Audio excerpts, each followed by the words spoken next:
Dumelang bana ba dikgoshi le dikgoshigadi ke ngwanyana la o rata ke modimo le mangelo ya kere. Welcome to the Kosinkosi podcast, a brand that stands for all things owning your power. In other words, we have conversations with individuals from different walks of life, understanding that how did you get to the point of owning your true power, and what did you do to get to that point of owning that power?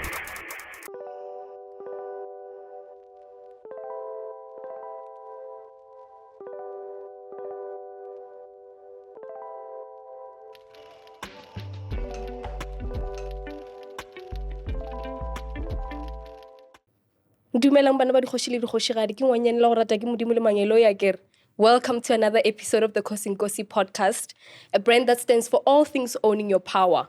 In other words, we have conversations with individuals from different walks of life, understanding that our journeys in life are very different. So we open up conversations to understand what you've overcome. How did you get to the point of owning your true power? And what did you do to get to that point of owning that power? I'm your host, Sehorane Leseilane, and at this podcast, we believe that confidence is something that comes from within you, and we also believe that clothing is a big part of that process, and we warn our clients that whenever they are draped in the Kosinkosi designs, they'll be definitely getting compliments and stares. In studio today, I've got our first male guest because we're very intentional about including the boy child, as it's very important to hear from their side and their life experiences. I have a God-fearing man in studio today, who's also a husband, and the season 11 Idols winner, KARABO MOGANE. Welcome. Thank you very much. You look handsome and you look well put together. Oh man, I mean, shout out to Kosinkosi. Yeah. This is very comfortable. Yeah. Very comfortable. I can see you already feel at home there. No, I am. This chair is very comfortable as well. It feels like home. Everybody literally wants to take the set home every time they come here. Like when we leave here, just let me know, which truck to get and then you can pick it up and have it at your house. Absolutely, I agree. Thank you so much for joining me on the podcast today. Thank you for having me. I'm grateful to be graced by your presence.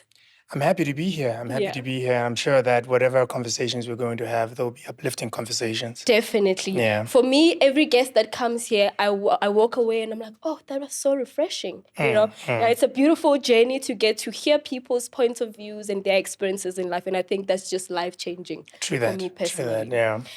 Well done on your season 11 Idols winner. I've been following that journey and I think it was a really, really, really beautiful season. I think it's one of the breakthroughs that we had in our community. How was the journey like for you? It's quite incredible. I think for me that those are like one of those, those one time in a lifetime experiences that probably will never happen again. Yeah. Well, for me personally. So when I was part of the competition, there were so many things that were happening all at once. Yeah.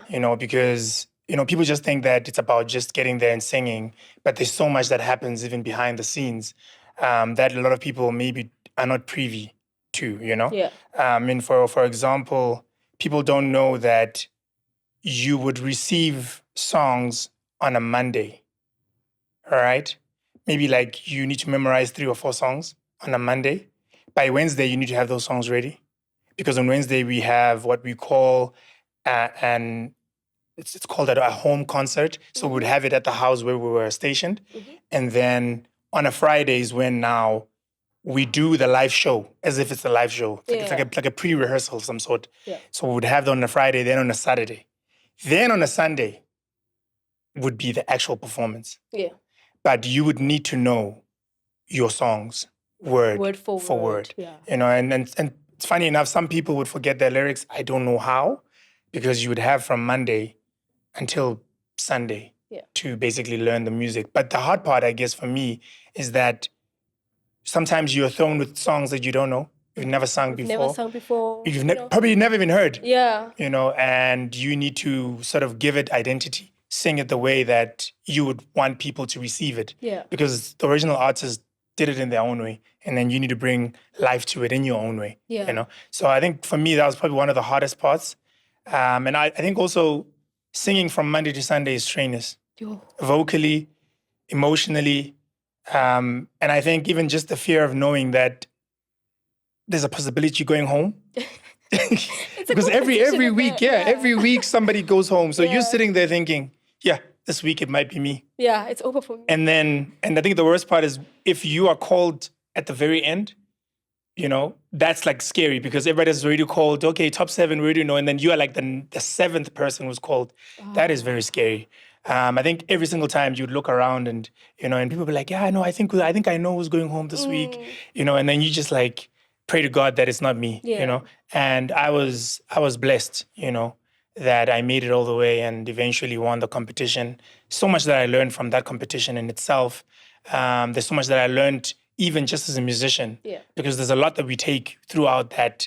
And I think even just being professional, first and foremost, because if you're not professional, then you don't know your music, you don't know your sets, you didn't rehearse, you know, there's a lot that we took from that experience that even till today, it's something that I practice till today. So it was a great experience, So what I'm hearing from you is that it took a holistic approach of not just being on stage and, you know, you were hitting the vocals. You made it look easy now. I mean, you're saying it was difficult. There was a whole lot of things, but the vocals were coming through each time. It was crazy. I mean, that's why you won at the end of the day. But I guess it was a holistic approach of you know, contributing to your growth as a brand. I mean, I think another thing that really helped me and that kept me grounded is that every Wednesday, this is something that I did religiously. Every Wednesday, I would dedicate that day to fasting and prayer. What? So when people were eating in the morning, I wouldn't eat during the day, and you know, I would just be praying. Yeah. Because that day was just dedicated to that, you know. And then only when we're having dinner, then I would pray, break my fast, and then I'd come down and eat. And people would say, "Aren't you hungry?" No. Are you fine? Yeah, I'm good. And that was literally my thing until the very last day. Oh, you know. amazing. I don't think I would have made it without prayer and without just support of family and friends and everybody else in the country, of course, who, you know, extended their hand to assist me in winning the competition, because obviously we needed people, you know. So that's literally what it was, 100%. That's really lovely to hear that you really put God at the center of it all, because I just believe, without God, we are all just mortals. True. That's true. I want to know about a time in your life where you were faced with a challenge of whatever sort that you had to face on and really just get yourself into the zone of, you know, figuring it out, you know, and overcoming it. And now that you reflect, how did you get there? What did you do for you to get to that point of really owning your power? To be honest with you, I would like to break it down into 3. Yes, please. So I think the first thing that comes to mind is, so I was signed to a major record label.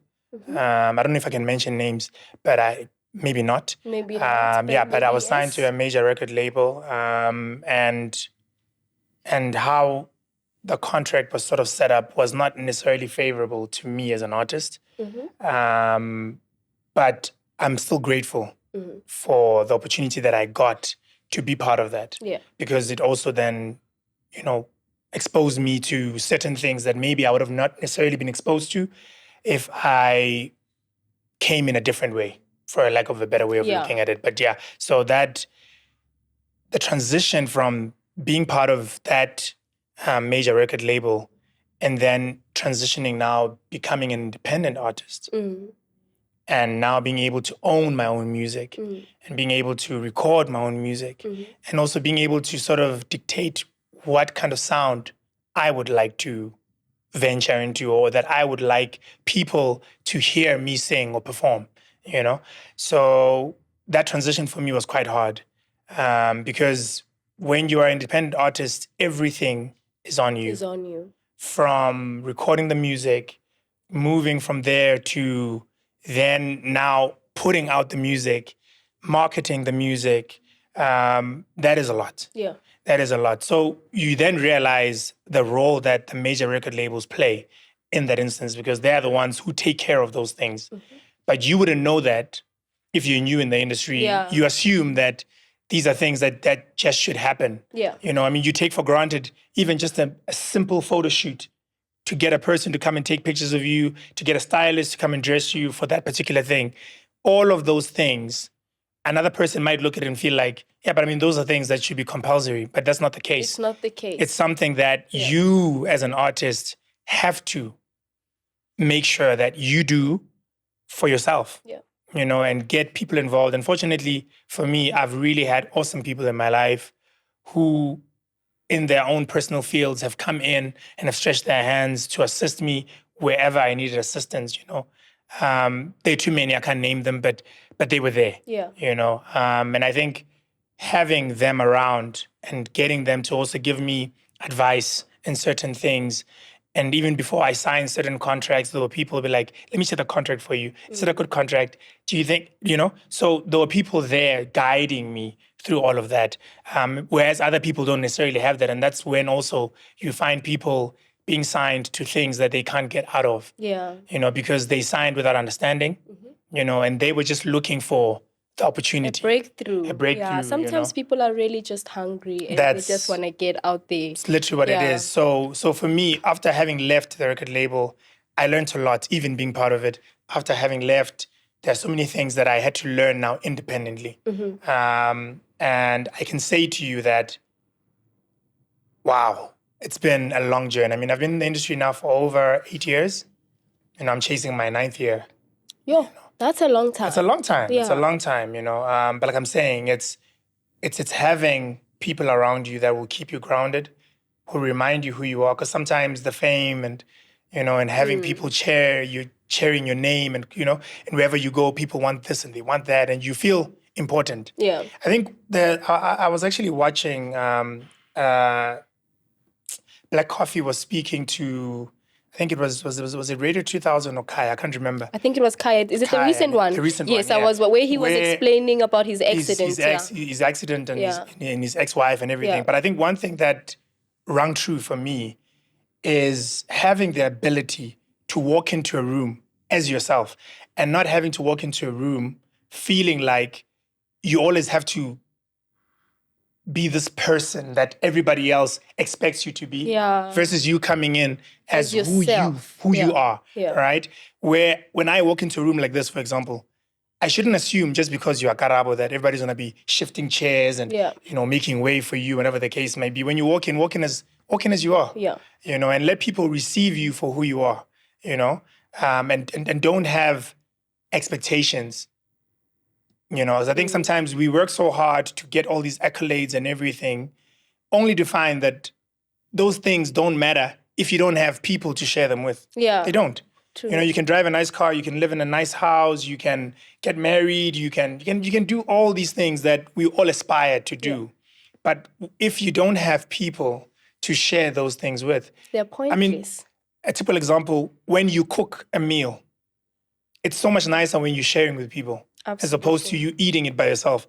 I mean, there was a point where I was a bachelor and I would cook, but the food wouldn't really taste the way that I expected. But as soon as my friends come over or cousins or family comes over and we're sharing the food, it almost tastes so much better. Yeah. And that's why I'm saying that for me, I'm learning to get into spaces and be more of myself. Of yourself. Because this world is created for people. Yeah. So I shouldn't, just because you are a celebrity or you are a person or a personality, that you can't walk into a mall. You can't, I feel like those spaces, it should be normal for me to walk into the mall. Yeah. Without having to feel unsafe because now I'm a brand or because I'm this, I think we as people that are in the entertainment industry, I think we set so many boundaries for ourselves that we then forget to live. We don't live anymore. Yeah.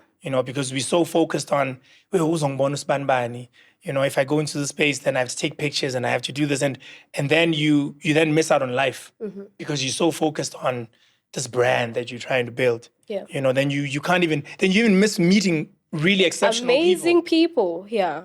Because you're so closed off from the world. Yeah. So for me, I want to be able to do my music because the honest truth is, in the beginning, we look for the fame and then we realize It's not what the fame looks like. everything. And then you're like, actually, this is not really what I want. Yeah. Because I'm actually about the music Yeah. more than anything else, you know? So that's something that I'm learning, Yeah. you know, as life continues. Another struggle that I really had, I think before you go on to the next struggle, so you just elaborated a lot on you transitioning from that record label and now being an independent artist, and how you had to learn to really just show up as yourself. Did you have a struggle right after winning Idols? Because that must have been like your peak season where everybody was watching. KARABO was literally in everybody's mouth. Like we spoke KARABO's language and we were tuning in because we wanted to see what is he going to bring this week. So after you won Idols, was that like a difficult moment for you to adapt to the fame that you got? Since now you've learned to really understand that, okay, I'm really just here for the music and not necessarily the fame. I like it, what it comes with, because it gives you exposure and everything. Of course. But was it a struggle for you to like adapt to that whole change? It was. I mean, look, when you are part of the competition, everything is taken care of, right? And then you move into a space where now you don't have the driver. You don't have the guy who's going to be taking pictures of you whenever you don't have the makeup artist who's ready to, Yeah. So even that transition was hard. Yeah. Because you had to now you're dealing with different individuals who are dealing with 15,000 artists. You are part of basically you're part of a rap sheet of some sort. Yeah. Where KARABO from 2 to 3, we're dealing with KARABO. If KARABO's not there, he misses his spot. Yeah. So I had to learn to be on time for things. Because if you miss your hour, then somebody else will come in and, So all of those things are things that I had to, and you learn on your feet, by the way. Especially like you're thrown into a deep end and you learn how to swim immediately. So that for me was quite a transition. But I guess because I'm a person who's very disciplined, that kind of helped me. And the transition wasn't as difficult as what I anticipated it to be. But I don't take for granted the people that were around me. Yeah. I'll keep on going back to that you will not make it in life without people. Yeah. I don't care how influential, and I always hear people saying, self-made. There's no such thing. There's no such thing. There's no such thing. Yeah. Nobody's self-made.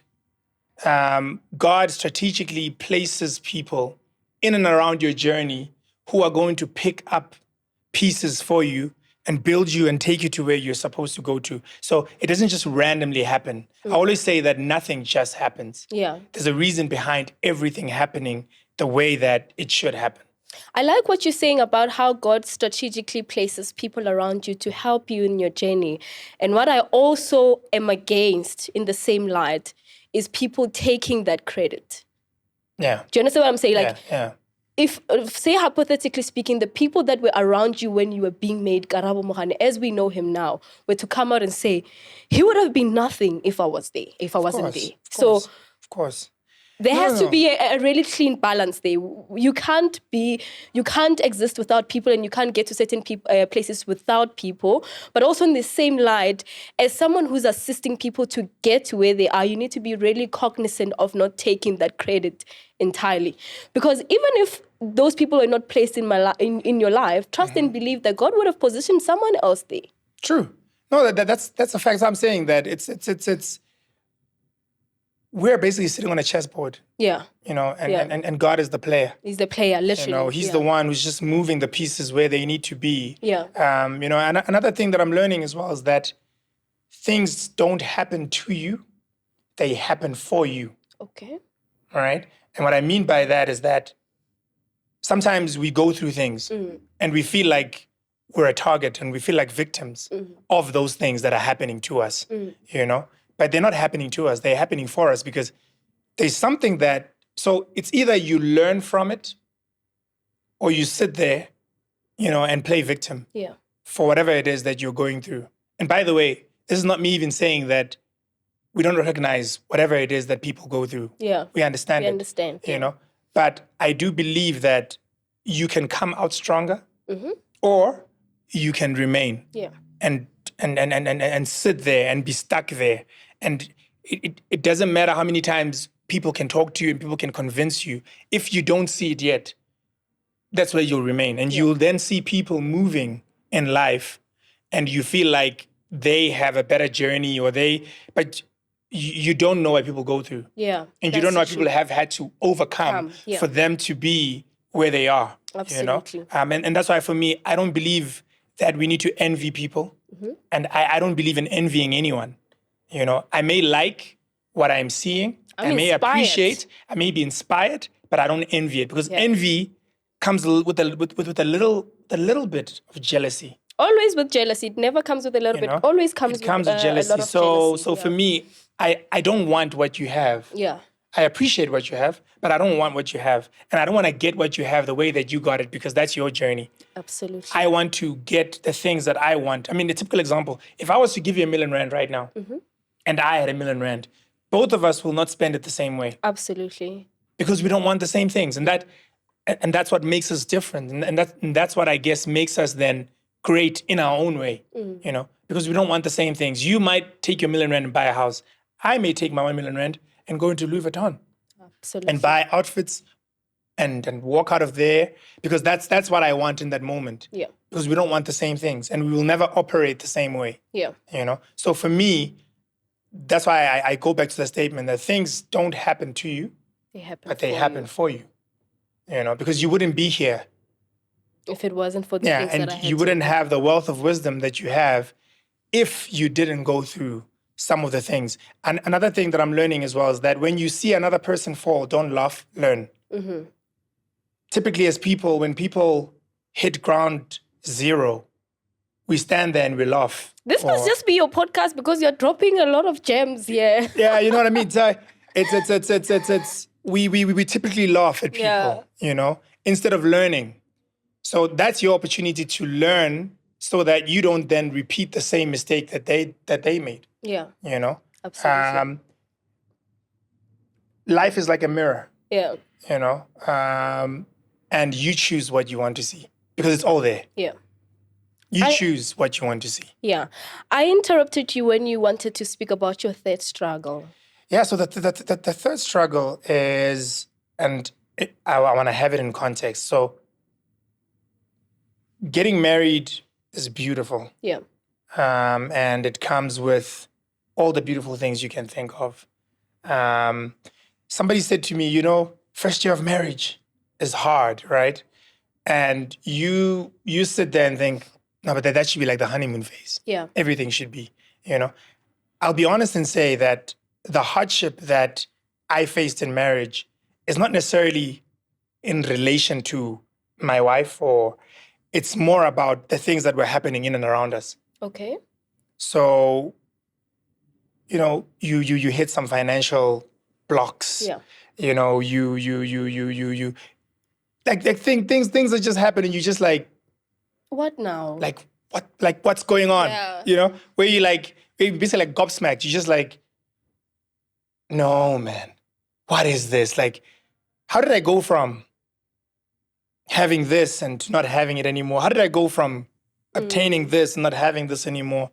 So those are some of the struggles that I had in marriage. But the relationship between me and my wife, oh man, beautiful. Beautiful. We love each other dearly. We advocate for one another. We support one another. She's like my number one fan. Yeah. I'm her number one fan. Yeah. We support each other in our dreams and our purpose in life. And I think it's something that's very important as well, is that not looking at each other as competition. That's the biggest thing. Yeah. Not like really, it's so important that we don't look at each other as competition, but we look at each other as a support system. Yeah. You know, if you want to achieve that, how can I best help you to achieve that? Mm-hmm. You know? So there's so many things that I've learned, even in the journey of that. Yeah. And for me, the loss of things is better than the loss of life. All right. Because things you can replace. Yeah. And 9 out of 10 times when you do replace, you probably replace them with something better than what was there before. Even better, 10 times better. Know? Yeah. And that's why for me, I don't hold on to things. Yeah. But I hold on to people. Yeah. What was that experience like for you as a man personally? Now just like think of it as having conversations with men. I know your wife is your team player. Yeah, Literally, she's for you. But there must have been a struggle from a man's perspective obviously we are not attaching that struggle to your wife, because you've just mentioned now she's your rock, she's your number one cheerleader. Yeah. But what did that do to you as a man personally? I think for me, any man who is placed in a position or maybe having the difficulty to provide in any instance is hard. Yeah. Because the makeup of a man, I believe, is we're always looking to what is it that we can do for the next person. And honestly, that's what makes a man thrive, is what is it I can do for you? Yeah. Before I can do anything for myself, what is it I can do for you? Yeah. And I guess when you're married, all the things that you do, it's I promise 99% of the time, it's not about what you're going to gain from it. It's what others who are around you will benefit from it. So when that gets taken away from you, that ability to then provide, or for you to be in a position where you can do the things that you are accustomed to doing, it can break you. Yeah. You know, it can really break you. And that's why then you find some men very depressed. Yeah. And that's why I'm saying the importance then of having that support system, or having those people around you who remind you that even without these things, you're still you. Yeah. You know? And then, like I said earlier, is that those things are replaceable. Yeah. But you can't replace a person. Yeah, you can't. You can't replace life, because that is God engineered. Yeah. You can't, you know? But what I learned is that even in the time of lack, I've seen the hand of God in all of it. And I think even when I deal with situations now, I don't look at them the same way. Yeah. You know, when you come from plenty and then you get into a space of lack, when you go back to the plenty, you're not the same person. Yeah. But Paul says that I know what it's like to lack, and I know what it's like to have plenty. So in everything and every situation, I'm grateful. Of it's course. Paul, ne? It's Paul. It is Paul. Yes, you're right. KARABO, this conversation is very refreshing for me, specifically because the idea of marriage and the constitution of marriage is so polluted by the representation that we have in our communities right now. Yeah. And I think men like yourself who hold the stance and are very God-fearing and understand the constitution of marriage, I really think your voice should be out there more. And I think I want to challenge you to put your voice a little bit out more, because for me, this is refreshing. It gives me the hope that there are still men out there who respect the constitution of marriage and really understand what God is looking for when he created marriage. And I'm going to throw the question to you that what are you currently working on right now? Right now, oh man, I've got some beautiful things lined up. So I'm busy on my third studio album. Okay. I've got some really dope artists that I'm working with. And I'm really excited, man. I mean, and also this is beautiful because this is like from an independent position. Yeah.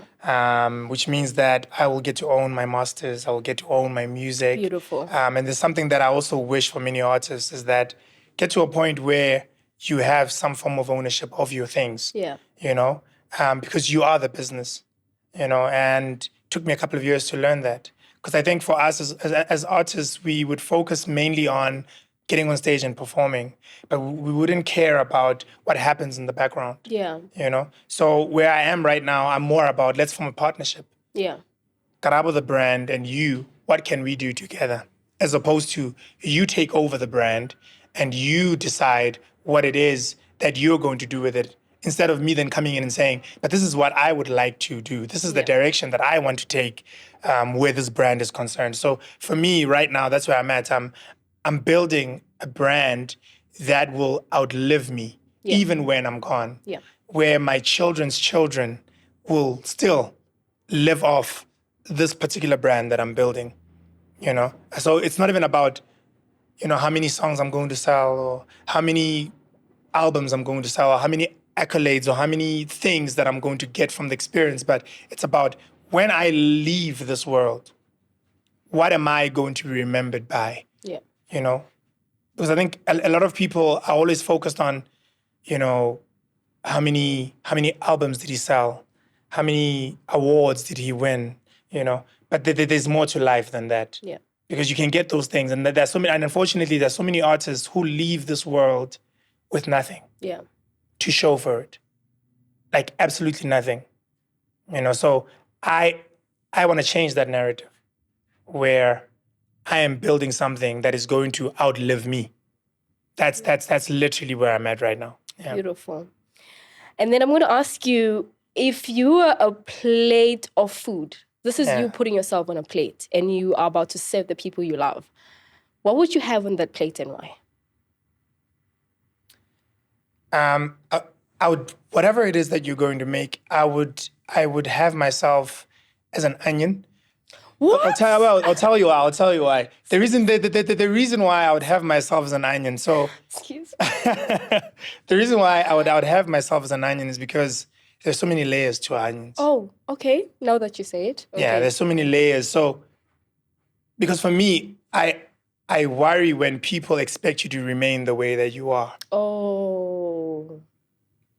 Okay. If you're my friend and you don't grow and you don't change, I worry. I expect it from you. And I expect you to push me as well, to change and to grow. So change is inevitable if you allow it. If you don't, you remain where you are. Yeah. So an onion has got so many layers. You can peel, there's another layer there. You peel, there's another layer. So life is about discovery. So that's why I'm like, whatever food that I would be, an onion has to be part of that. Yeah. Because that's what I see myself as. You've created a very safe space for yourself to learn and grow, and it's so refreshing. Yeah. Even the analogy of an onion, it didn't make sense when you put it out. Like, what? But when you describe it, it makes sense because there's so many versions of ourselves, and also those versions are influenced by stages in our lives. They are influenced by the things that we come across. So it makes a lot of sense. Yeah, I mean, like the KARABO who was single versus the KARABO who's married, it's not the same person. Yeah, it's not the same person. Yes, I may still share the same values. I may still probably eat at the same restaurant. I may still drive the same car. But the mindset. But the mindset is not the same. Yeah. So when you speaking to me now and you speaking to me in 5 days' time, trust me, I've got something different to what I have right now. Yeah. Because every day there is an opportunity for a person to grow. Yeah. Every day. Every single day. Every day, yeah. I'm going to take all of these little nuggets and I'm going to use them. Lastly, if you were a cocktail, what would you have in those ingredients and why? Jeez. Now, this is just another version of it. It's just the drink version of the food. Wow. Yeah, cocktail, I'm trying to think. Of like the most basic one.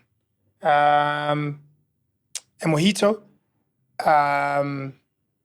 Why is it? Because it's everybody's choice? Well, not everybody's choice, but not popular necessarily. Choice. I think for me, a mojito is sweet, but it's also bitter. And I think that's what life is. So if it rains, you also deal with the mud. I mean, don't be happy that it's only raining. You need to also deal with the mud that comes with the rain. Yeah. Because people are excited only, God, we're praying for rain, and then God makes the rain. And then it rains. And then we complain. Yeah, it's raining too much now. It's too much mud. Now you have to deal with the mud. Yeah. So that's what life is. So mojito is sweet, but it's also bitter. So it gives you best of both worlds. You need to deal with both. Yeah. You can't only drink it and only be excited about the sweetness of it and neglect the sourness of it. It comes. And that's why it still goes back to the point that I made, that life happens for you, not to you. Okay, that's the theme for the day. Life happens to you. Life doesn't happen to you. It happens for you. It happens for you. We got it. Thank you so much for tuning into today's episode, and thank you so much, KARABO, for being here. Thank you so much. I really loved having this conversation. You don't understand. Like, I'm a changed person already today. I'm a different person who's going to walk out of here. So thank you so much for sharing your nuggets of wisdom. Thank you very much. And I'm going to say it again. Please put a little bit more of your voice out there. I think young men need to learn from men like yourself who still hold the true values of the institution of marriage, God, fearing God, and doing things just the right way and understanding God from a holistic point of view. Of course, and life as you explained it to be. No, thank you. Thank you so much for the opportunity. Thank you for having me. Look, what you just said, I'm going to take it upon myself. Please. To get out there more and have more conversations. Please. I think a lot of people are yearning for these conversations. Yeah, there's a lot of conversations going around, and sometimes we listen and we're like, oh, we need to hear more from other people. You're doing amazing for that, but can we hear another side? Like what I just had now. Very refreshing for me. I'm going to say that again. Thank you so much. Thank you so much for having me. Thank you for joining this episode of the Kosinkosi podcast, and we'll see you on the next one. Bye.